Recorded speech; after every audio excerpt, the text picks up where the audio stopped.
बिस्मिल्लाहिर्रहमानिर्रहीम।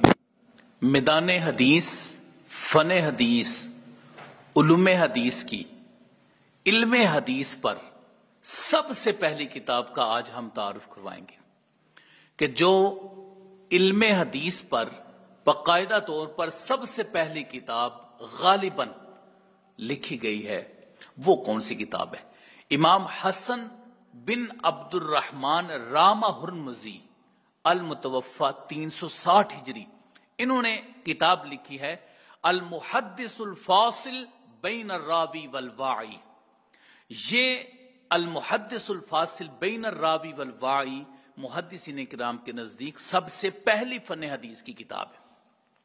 इस बात की शहादत अल्लामा इब्ने हजर अस्कलानी रहमतुल्लाह ने खुद दी है। वो ये फरमाते हैं अव्वलु किताबिन सुन्निफ़ा फी उलूमिल हदीस फी गालिबिज़ ज़न्नी। वो फरमाते हैं गालिबन जो गुमाने गालिब जिस तरफ जाता है वो ये है कि इल्म हदीस के अंदर अल मुहद्दिसुल फासिल बैन अर्रावी वल वाई पहली किताब है जो इस फन में लिखी गई है। और इमाम ज़हाबी रहमतुल्लाह इस किताब के हवाले से क्या फरमाते हैं, फरमाते हैं अल मुहद्दिसुल फासिल बैन अर्रावी वल वाई फी उलूमिल हदीस मा अहसनहु किताबुन। अल मुहद्दिसुल फासिल बैन अर्रावी वल वाई कितनी ही अच्छी किताब है जो उलूम हदीस के अंदर लिखी गई है। तो इमाम इब्ने हजर अस्कलानी के कौल से ये मालूम होता है कि ये सबसे पहली किताब है। और इमाम ज़हाबी रहमतुल्लाह के कौल से मालूम होता है कि ये बहुत ही जबरदस्त किताब है जो 4वीं सदी हिजरी के अंदर लिखी गई थी। ये कुतुब सित्ता के फौरी बाद का दौर है और यही सारा जो दौर है वो इल्म हदीस का दौर है, फन रिजाल का दौर है, ये वही सारा दौर। तो इल्म हदीस के अंदर बाकायदा जो उसकी अहमियत, उसकी जरूरत और उससे मुतल्लिका कवायद व ज़वाबित पर जो किताब बाकायदा तौर पर लिखी गई थी वो इमाम रामा हुर्मुजी की किताब अल मुहद्दिसुल फासिल बैन अर्रावी वल वाई है। अब इसके बाद हम देखते हैं कि ये जो किताब है ये इसका हुजम क्या है, इसके सफ़ात कितने हैं। तो एक ही जिल्द के अंदर ये किताब है और 678 सफ़ात हैं इस किताब की और इसके अंदर 904 रिवायात इमाम रामा हुर्मुजी रहमतुल्लाह ने जिक्र की हैं, जिसके अंदर रिवायात भी हैं, अक़वाल भी हैं, सारे उसमें उसके अंदर मौजूद हैं जिनकी तादाद 904 बनती है। तो इमाम रामा हुर्मुजी रहमतुल्लाह की उस फन में पहली किताब, जाहिर है अगर किसी ने उस पर काम न किया हो और एक पहली शख्सियत हो जो उस पर काम कर रही हो तो ये एक बहुत मुश्किल भी काम होता है और बहुत अहम काम होता है। फिर तो उसके बाद रास्ते खुल जाते हैं।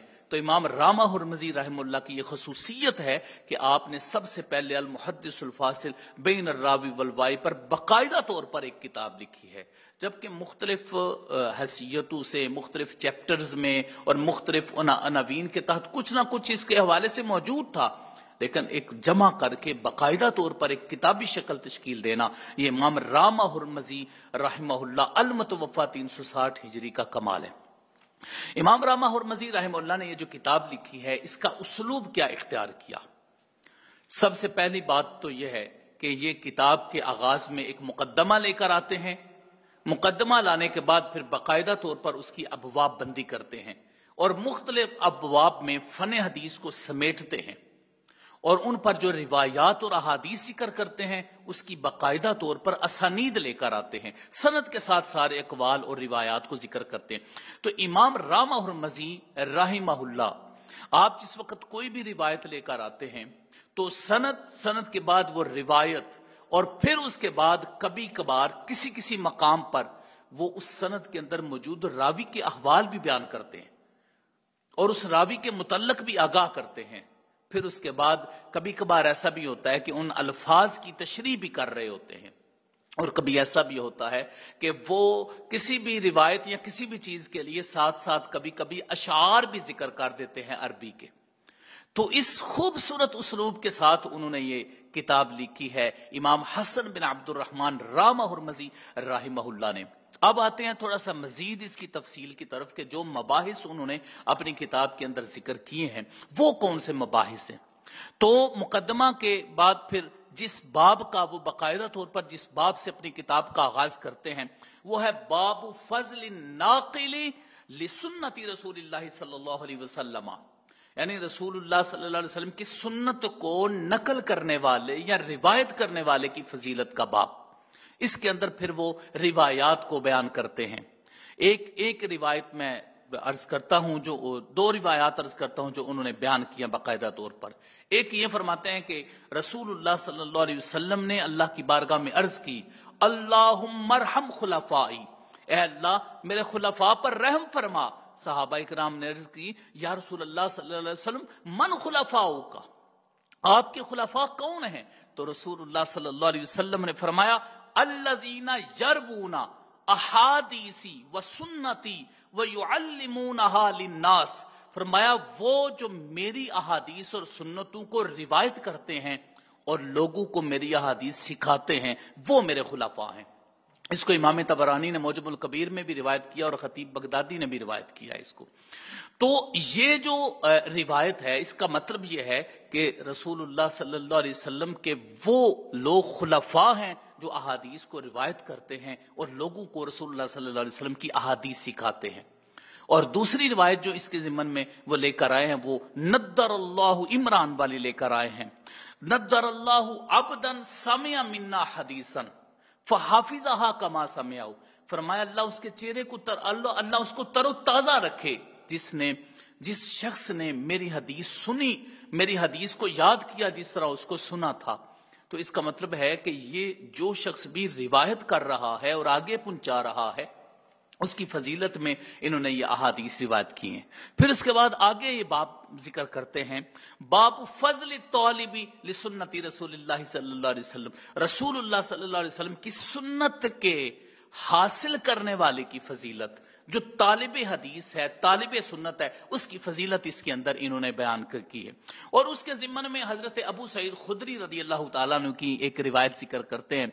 हजरत अबू सईद खुदरी रदी अल्लाह तआला अन्हु इज़ा राशबाबा, जब आप किसी भी नौजवान को देखते, चढ़ती जवानी को जब आप देखते तो फरमाते, मरहबम बि वसीयती रसूलुल्लाह सल्लल्लाहु अलैहि वसल्लम, रसूलुल्लाह सल्लल्लाहु अलैहि वसल्लम की वसीयत के मुताबिक हम आपको खुशामदेद कहते हैं।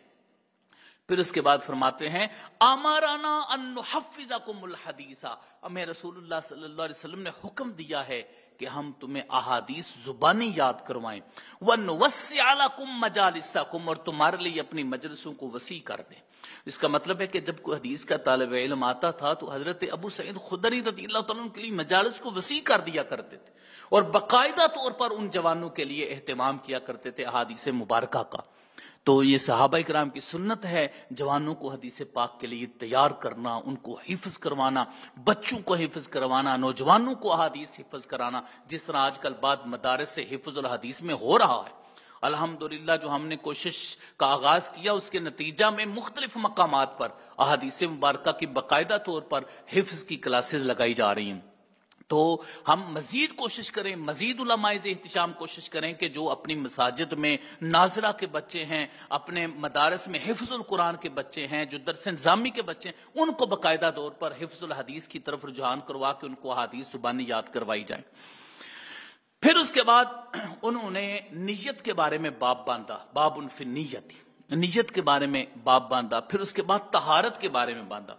सबसे पहले यह है कि कोई भी तालिब हदीस है या मुहद्दिस, उसकी नीयत क्या होनी चाहिए? नीयत उसकी खालिस होनी चाहिए रसूलुल्लाह सल्लल्लाहु अलैहि वसल्लम की हदीस लोगों तक पहुंचाने के लिए।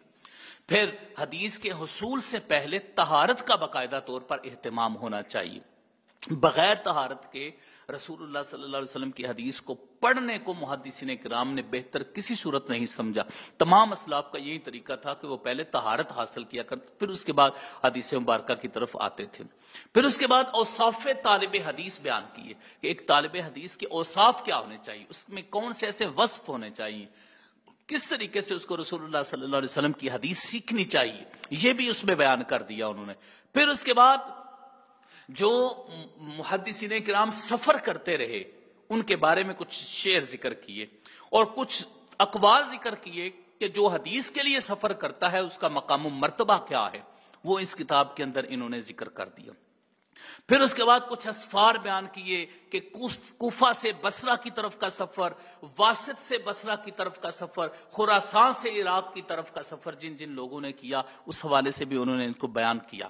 پھر اس کے بعد روایت اور درایت دونوں کو جمع کرنے کی فضیلت بیان کی کہ ایک شخص اگر روایت اور درایت دونوں کو ملوز خاطر رکھتا ہے اپنی کتاب کے اندر تو اس کی کیا اہمیت ہو سکتی ہے۔ یہ بھی امام راما ہرمزی رحمہ اللہ نے المحدث الفاصل بین الراوی والواعی میں بیان کر دیا ہے۔ پھر اس کے بعد ان کے جو موضوعات ہیں وہ بڑے لطیف ہیں اس کتاب کے اندر، ہمیں کوشش کرنی چاہیے کہ ہم اس کتاب کی طرف بڑے لطیف سے موضوعات ہیں اس کتاب کے اندر، بڑے مزیدار موضوعات ہیں۔ کوئی بھی شخص ہے اس کو چاہیے کہ وہ اس کتاب کی طرف رجوع ضرور کرے، بالخصوص جو حدیث کے طالب علم ہیں وہ اس کی طرف رجوع کرے۔ آگے کیا ہے، وہ لوگ جو اپنے اجداد کی وجہ سے، اجداد کے ناموں سے معروف ہیں، اپنے باپوں کے یا اپنے ناموں سے نہیں، اپنے داداؤں کے اجداد کے نام سے جو معروف ہے، جس طرح ابن ابی ذئب، ابن ابی ذئب جو ہے یہ اپنے اجداد کی وجہ سے معروف ہے۔ ان کا اصل نام ہے محمد بن عبد الرحمن بن مغیرہ بن ابی ذئب، یہ ان کا نام ہے۔ تو اس لیے انہوں نے پورا چیپٹر وہ باندھا ہے کہ جو لوگ اپنے اجداد کی وجہ سے معروف ہیں ان کے حوالے سے انہوں نے ساری تفصیلات بیان فرمائی۔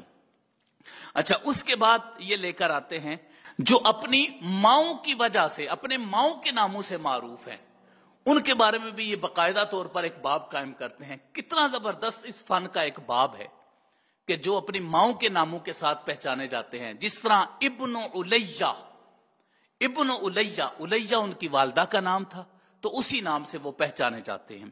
پھر اس کے علاوہ ابن ام مکتوم، ابن ام مکتوم جو ہیں وہ بھی اپنی والدہ کی وجہ سے پہچانے جاتے ہیں۔ ان کا اصل نام ہے عمر بن قیس اور والدہ کا نام تھا عاتقہ، تو ابن ام مکتوم اپنی والدہ کے نام کی وجہ سے وہ جانے جاتے ہیں۔ تو اس طرح باقی جتنے بھی ابن عائشہ اور اس طرح کے باقی جتنے بھی نام ہیں وہ انہوں نے امام راما ہرمزی رحمہ اللہ نے اپنی کتاب کے اندر ذکر کر دیے ہیں۔ کتنا دلچسپ ایک موضوع ہے جس کو انہوں نے جو ہے نا وہ بحث بنایا ہے اپنی کتاب کے اندر۔ پھر اس کے بعد جو لقب یا صفت کی وجہ سے لوگ معروف ہیں ان کا بھی ذکر کر دیا۔ پھر اس کے بعد جن کے باپ القاب کی وجہ سے معروف ہیں، مثلا سلمہ بن الاقوع، سلمہ بن الاقوع، جو اقوع ہیں وہ سلمہ کے والد ہیں اور یہ ان کا اصل نام نہیں، وہ ان کا لقب ہے، اصل ان کا نام ہے سنان۔ تو جو ان کے والدوں کے جو القاب کی وجہ سے معروف ہے ان کا بھی ذکر کر دیا ہے۔ پھر اس کے بعد ایک ہی زمانہ کے اندر ایک جیسے ناموں کی شخصیات جن کا نام عمومی طور پر جو ہے وہ اس کی شکلیں تبدیل ہو جاتی ہیں اور اس کی سمجھ نہیں آتی، جس طرح ابو الحمزہ، ابو الجمرہ۔ اب یہ حمزہ اور جمرہ اگر زا کا نقطہ جیم کے نیچے پڑ جائے یا جس طرح کتابت میں ایسا ہو جاتا ہے تو وہ انہوں نے پھر فرق بیان کیا ہے کہ ابو الحمزہ اور ابو الجمرہ کیا ہے۔ اسی طرح ابو الجوزہ اور ابو الحورہ بیان کیا ہے کہ اگر ہا صرف ہو اور جیم ہو اس میں پھر فرق بیان کیا۔ اس طرح باقی بھی نام جو ہیں وہ انہوں نے بتائے ہیں کہ ان میں ایک ہی عہد کے لوگ ہوں اور ان کے مختلف نام ہوں، تو اگر نام میں کوئی مشکل آ جائے تو پھر انہوں نے اس مشکل کا حل پیش کیا ہے۔ پھر اس کے بعد وہ شخصیات جو کنیتوں سے بلائے جاتے ہیں اور کئی لوگوں کی ایک جیسی کنیتیں ہیں، جس طرح ابو حازم وہ سارے بیان کر دیے، ابو مریم وہ سارے بیان کر دیے، ابو بکر وہ سارے بیان کر دیے۔ تو جو کنیتوں میں مختلف کنیتیں تھیں جن کی ان کو بھی بیان کر دیا ہے۔ اس کے بعد پھر وہ صحابہ جو القاب سے معروف ہیں، جو اپنے لقبوں سے معروف ہیں، ناموں سے معروف نہیں ہیں، ان کا بھی ذکر کر دیا، جس طرح اقرا بن حابس۔ اقرا بن حابس جو ہے یہ ان کا لقب ہے اقرا، وہ اپنے نام، ان کا نام کیا ہے؟ فراس، فراس ان کا نام ہے، فا را الف اور سین، تو اصل نام ان کا یہ ہے لیکن معروف اقرا بن حابس کے ساتھ ہیں۔ اسی طرح رسول اللہ صلی اللہ علیہ وسلم کے ذات کردہ غلام جناب سفینہ، ان کا بھی یہ لقب ہے، اصل ان کا نام جو ہے وہ صالح تھا، تو انہوں نے ان کے القاب ذکر کیے ہیں جو اپنے لقبوں کی وجہ سے معروف تھے، ساتھ ان کے نام بھی بتا دیے ہیں کہ ان کے اصل نام کیا تھے۔ یہ بھی بڑا دلچسپ ایک موضوع تھا جو انہوں نے ذکر کیا اپنی کتاب کے اندر۔ پھر اس کے بعد ایسے لوگوں کے احوال کو بیان کر دیا کہ جن کے نام ملتے جلتے تھے باقیوں سے، جس طرح اگر ایک روایت میں صرف عبداللہ آ گیا ہے تو اب پتہ نہیں کتنے عبداللہ ہیں، تو سمجھ نہیں آ رہی، تو بتایا کہ وہ کون سے عبداللہ ہیں۔ اس طرح عمرو بن دینار یہ بھی کئی ہیں تو بتایا کہ یہ کون سے ہیں۔ اسی طرح ابو عثمان جو ہیں وہ کئی ہیں تو بتایا کہ اس سے مراد کون سے ابو عثمان ہیں۔ تو اس طرح کی چیزیں بھی انہوں نے اپنی کتاب المحدث الفاصل بین الراوی والراوی۔ اصل میں ہم اس کتاب کو اپنا اس طرح مرجع نہیں بناتے، اگر ہم اس کتاب کو اپنا مرجع بنائیں، اس کو پڑھیں، اس کا مطالعہ کریں تو یہ کتنے ہی علوم ہیں جو ہماری نظروں کے سامنے آ جائیں گے۔ پھر اس کے بعد آگے جا کر وہ سوال کرنے کی اہمیت بیان کرتے ہیں کہ کوئی بندہ سوال کرتا ہے تو سوال کا کیا فائدہ ہوتا ہے، تو اس کے بارے میں وہ روایات احادیث ذکر کی ہیں انہوں نے کہ حسن السوال نصف العلم، اچھا سوال آدھا علم ہے۔ اور آگے روایت بیان کی السوال نصف العلم، سوال کرنا کسی سے وہ خود کوئی بات پوچھنا جو ہے وہ خود ایک آدھا علم ہوتا ہے، تو اس کو بیان کر دیا۔ اس کے بعد انہوں نے کتابت حدیث کے بارے میں بیان کیا، روایات لے کر آئے کہ آیا کتابت حدیث کو لکھنے سے منع کیا گیا تھا یا اس کی اجازت تھی، اس پر وہ ساری روایات لے کر آئے۔ پھر اس کے بعد سند کی اہمیت پر لے کر آئے، مثلا مختلف اقوال لے کر آئے کہ سند کی کیا اہمیت ہے۔ محمد بن سیرین کے اور اس سے ملتے جلتے فانظروا امن تاخذون دینکم یا ان ھذا العلم دین، یہ علم دین ہے، فانظروا امن تاخذونہ، تو تم دیکھو یہ اپنا دین کہاں سے لے کر آ رہے۔ تو اس حوالے سے سند کی اہمیت پر بھی کافی زیادہ اقوال جو ہیں وہ امام رامہ ہرمزی نے المحدث الفاصل بین الراوی والوائی میں بیان کر دی۔ اس کے علاوہ جی محدث کے سامنے قرات کیسے کی جائے گی، طالب علم جو ہے وہ حدیث کس طرح پڑھے گا، اس کے آداب حدیث کیا ہیں وہ اس کے اندر بیان کر دیے، اور قرات اور تجوید اور لحن کے بارے میں بیان کر دیا کہ حدیث اگر بیان کرنی ہے، اگر پڑھنی ہے، حدیث کی قرات کرنی ہے تو اس سے پہلے جو ہے وہ اپنے تلفظ کس طرح درست کرنا ہے وہ بھی بیان کر دیا۔ پھر سمیت، حدثنا، اخبرنا اور ارسلت وغیرہ کے جتنے بھی الفاظ استعمال ہوتے ہیں وہ الفاظ اور ان کی ڈیٹیل جو ہے وہ بھی انہوں نے اپنی کتاب کے اندر ذکر کر دی ہے۔ اس کے علاوہ مذاکرۃ الحدیث، حدیث کا باہمی مذاکرہ کرنا، ایک دوسرے سے تکرار کرنا، اس کی اہمیت بیان کر دی۔ حدیث پاک کو حفظ کرنے کی اہمیت بھی انہوں نے بیان کر دی۔ پھر اس کے بعد اس طرح کتابت اور حفظ کے متعلق جو اقوال تھے وہ بھی انہوں نے سارے ذکر کر دیے، اور کہیں کہیں جو ہے وہ اشعار بھی لے کر آگے۔ تو اگر اب ہم دیکھیں کہ یہ جو علوم ہے حدیث کی اہمیت پر، فضیلت پر، حفظ پر، قرات کے اوپر، پھر اسماء و کناہ کے اوپر، پھر اس کے بعد القابات سے متعلقہ، پھر حدیث کی اہمیت، پھر آداب طالب، پھر آداب قرات، پھر آداب سماعت، پھر الفاظ یہ سارے استعمال کرنا، تو اس کا مطلب ہے کہ اگر کوئی بھی شخصیت اس میدان کے اندر جب قدم رکھتی ہے تو خوبصورت ترین موتی پرو کے خوبصورت ترین طریقے سے وہ اگر امت مسلمہ کو پیش کرے تو یہ اللہ کا یقیناً بہت بڑا فضل ہوتا ہے۔ امام رامہ ہرمزی رحمہ اللہ کی یہ کاوش تمام علماء کے لیے مرجع اول کی حیثیت رکھتی ہیں۔ اس کے بعد جس نے بھی پھر کام کیا ہے اس نے امام رامہ ہرمزی سے استفادہ کیا ہے، امام رامہ ہرمزی کا فیض پایا ہے۔ اس طرح پھر آگے یہ سلسلہ جو ہے وہ چلا۔ اللہ رب العزت امام رامہ ہرمزی رحمہ اللہ کے بہت زیادہ درجات بلند فرمائے اور ان کا یہ خصوصی فیض ہمیں بھی نصیب فرمائے، اور احیاء حدیث کے لیے دن رات محنت کی توفیقات نصیب فرمائے، آمین یا رب العالمین۔ وصلی اللہ علی حبیبہ سیدنا محمد وآلہ وصحبہ اجمعین برحمتک یا ارحم۔